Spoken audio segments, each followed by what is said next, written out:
नमस्कार। जरा सोचिए, क्या हो अगर हम जीवन की जो किताब है उसे फिर से लिख सकें, उसमें से बीमारियों वाले चैप्टर को ही मिटा दें।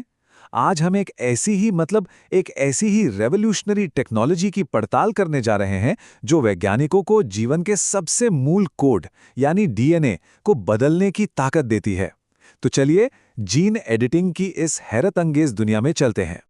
और इसकी शुरुआत करने के लिए नोबेल पुरस्कार समिति के जबरदस्त कोट से बेहतर क्या हो सकता है। वो लोग क्रिस्पर को कहते हैं जेनेटिक कैंची। सोचकर देखिए, एक ऐसी कैंची जो हमारे जेनेटिक कोड में जाकर बिल्कुल सही जगह पर उसे काट सकती है और बदल सकती है। ये जो कैंची वाली बात है ना, यही हमें इस टेक्नोलॉजी की असली ताकत का एहसास कराती है। तो सवाल उठता है कि ये क्रिस्पर आखिर है क्या? अगर बिल्कुल सीधी सादी भाषा में समझें तो ये एक ऐसी टेक्नोलॉजी है जो वैज्ञानिकों को किसी भी जीव के जेनेटिक कोड में घुसकर बहुत ही स्पेसिफिक बदलाव करने की आज़ादी देती है। ये बिल्कुल वैसा ही है जैसे मान लीजिए कि आप किसी किताब में कोई गलत शब्द ढूंढकर उसे सही शब्द से बदल रहे हों। ठीक है, पर ये इतनी जबरदस्त कैंची आई कहाँ से? मतलब इसका आविष्कार हुआ कैसे? यकीन करना थोड़ा मुश्किल है, लेकिन इसकी जड़ें जुड़ी हैं एक बहुत ही साधारण से बैक्टीरिया के इम्यून सिस्टम से। इमैनुअल चार्पेंटियर और जेनिफर डाउडना, इन दो वैज्ञानिकों ने पता लगाया कि बैक्टीरिया खुद को वायरस से बचाने के लिए एक बहुत ही चालाक सिस्टम का इस्तेमाल करते हैं। और बस यहीं से क्रांति की शुरुआत हो गई। अब ये सब सुनने में शायद बहुत कॉम्प्लिकेटेड लग रहा हो, है ना? पर असल में इस पूरी प्रक्रिया को 4 सिंपल स्टेप्स में बांटा जा सकता है। चलिए देखते हैं कि वैज्ञानिक कैसे स्टेप बाय स्टेप डीएनए को एडिट करते हैं। तो ये काम होता कैसे है? देखिए, सबसे पहले स्टेप 1, वैज्ञानिक अपना टारगेट डीएनए चुनते हैं और उसके लिए एक खास गाइड तैयार करते हैं। फिर स्टेप 2, इस गाइड और हमारी जेनेटिक कैंची यानी कैस एंजाइम को सेल के अंदर पहुंचाया जाता है। स्टेप 3 में ये गाइड उस कैंची को डीएनए में बिल्कुल सही जगह पर ले जाता है और स्नैप, एक कट लगा देता है। इसके बाद सेल का अपना रिपेयर सिस्टम एक्टिवेट हो जाता है। और आखिर में स्टेप 4, वैज्ञानिक सब कुछ चेक करते हैं कि बदलाव सही हुआ है या नहीं और कहीं कोई गड़बड़ तो नहीं हुई।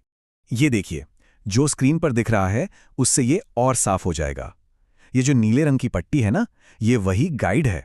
और ये गाइड हमारी कैंची यानी कैस9 प्रोटीन को डीएनए में ठीक उसी पॉइंट पर ले जाता है जहां बदलाव करना है।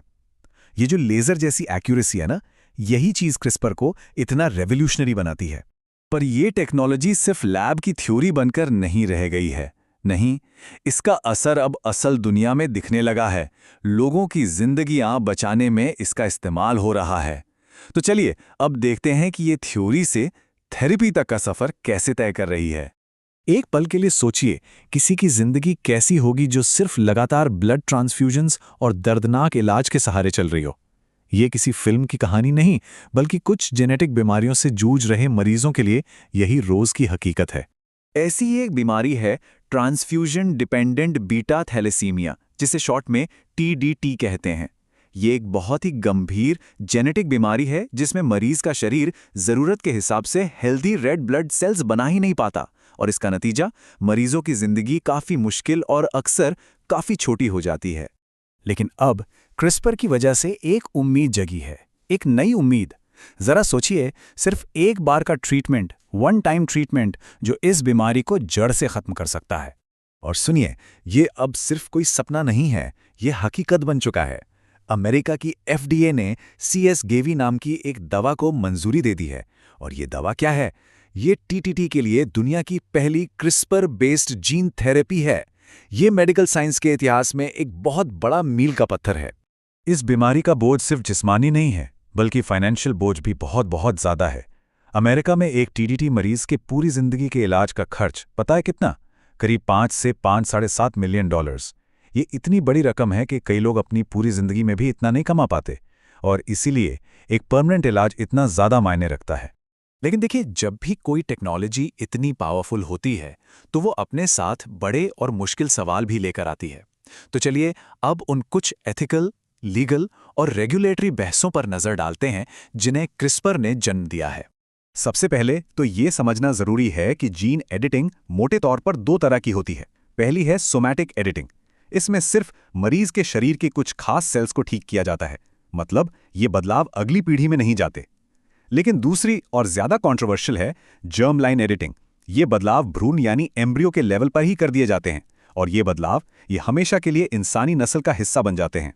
अब आप समझ सकते हैं कि इस पर इतनी बहस क्यों होती है। और हाँ, जहां इतनी बड़ी खोज होती है वहां अक्सर बहुत सारा पैसा और बड़ी-बड़ी लड़ाइयां भी होती हैं। दशकों से दो बहुत बड़े institutions, university of California Berkeley और ब्रॉड इंस्टीट्यूट, इनके बीच एक जबरदस्त कानूनी जंग चल रही है। जंग इस बात पर कि इस टेक्नोलॉजी का असली आविष्कारक कौन है, और इस लड़ाई का जो भी नतीजा होगा वो तय करेगा कि इस अरबों खरबों डॉलर की क्रांति से फायदा किसको मिलेगा। इस टेक्नोलॉजी को रेगुलेट कैसे किया जाए, मतलब इसके लिए नियम कानून कैसे बने, इस पर भी दुनिया भर में बहस चल रही है। एक बहुत दिलचस्प मामला हमें खेती किसानी यानी एग्रीकल्चर में देखने को मिलता है। एक तरफ है यूके, जो इस टेक्नोलॉजी को खुले दिल से अपना रहा है, और दूसरी तरफ है यूरोपियन यूनियन, जो बहुत ज्यादा सावधानी बरत रहा है, मतलब फूंक फूंक कर कदम रख रहा है। ये दिखाता है कि एक ही टेक्नोलॉजी को लेकर दुनिया में कितने अलग अलग नजरिए हैं। तो अभी तक हमने देखा कि क्रिस्पर क्या है, ये काम कैसे करता है और ये हमारी दुनिया को कैसे बदल रहा है। अब आगे बढ़ने से पहले चलिए आज की सारी मुख्य बातों को एक